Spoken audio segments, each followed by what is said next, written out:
ngake ngathi ngihambela lapha sengihlangana nezinye insizwa nje, sengithi ake ngihlale nje nami nazo sixoxe.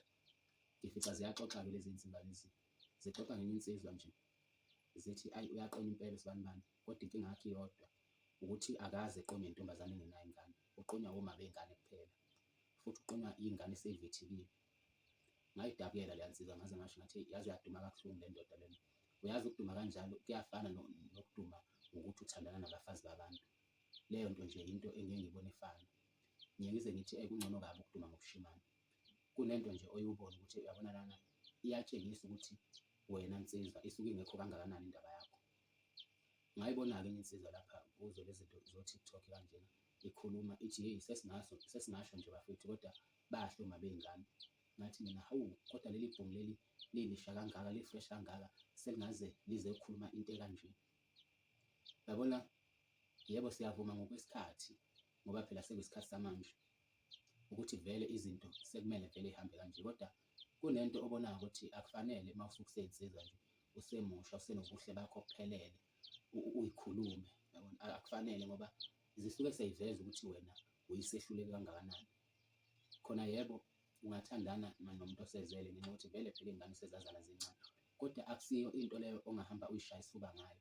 Leyo nto kahle kahle into ekusuke kufanele uyifihle, into ekusuke kufanele ube namahloni ngayo ngoba iyinto eyiqedayo iveli yakho, eqedayo ubunsizwa bakho ngoba ngisho ngathiwa-ke usukhulile, mhlampe usumdala ucabanga nje nawe usuxoxa ukuthi ebusheni bakho wawuqonda, kodwa manje uthole ukuthi ukhuluma ngoma bey'ngane. Awucabangi leyo nto leyo ukuthi kuyoba yinto embi kanjani noma phela wena uyokufihla ukuthi kwakoma bengane, kodwa lento nje ifuna uyibuke. Kodwa-ke angisho ukuthi mhlampe ngiyalwisana yini noma bengane ngoba phela angifuni kube ngazuthi ngibabeka kabi, kodwa nje bengikuveza ukuthi uma usuke uyijongo ngempela uyinsizwa usemusha, kufuna ukuthi noma ubona phela njengakho phela ukuthi mahle amantombazane azele, kodwa awu mfethu, nawe mfethu usuze nje impela uyaphahluka impela uthi bahle oma bengane mfethu. Yini lena osuke usuyibuka koma bengane kangaka mfethu, ngoba phela nawe kufanele uyigcinele okwakho, yabona, noma ngabe uyabona ukuthi bahle noma uqonda naye ongenangane, kodwa-ke akusiyo into leyo ekufanele uy'qhenye ngayo. Ngibuyele-ke ekutheni uma usuke uyijongo noma uyinsizwa noma ngithi uwumuntu wesilisa, uyabona ukuthi lento le yokuhaha iyinto ekufanele ulwisane nayo, nalento le yenkanuko ngoba leyo nto leyo iyadukisana kakhulu, iyafakana ehlathini. Ngiye ngibuke uthole ukuthi nje uma usuke uyijongo bese uzokhulelisa umuntu ovele enengane, lowo muntu loyo uyazi ukuthi wena usuke usuney'ngane ey'mbili kuyena, usuke unengane yakho bese uba nale ngane omfice nayo. Kanjani na?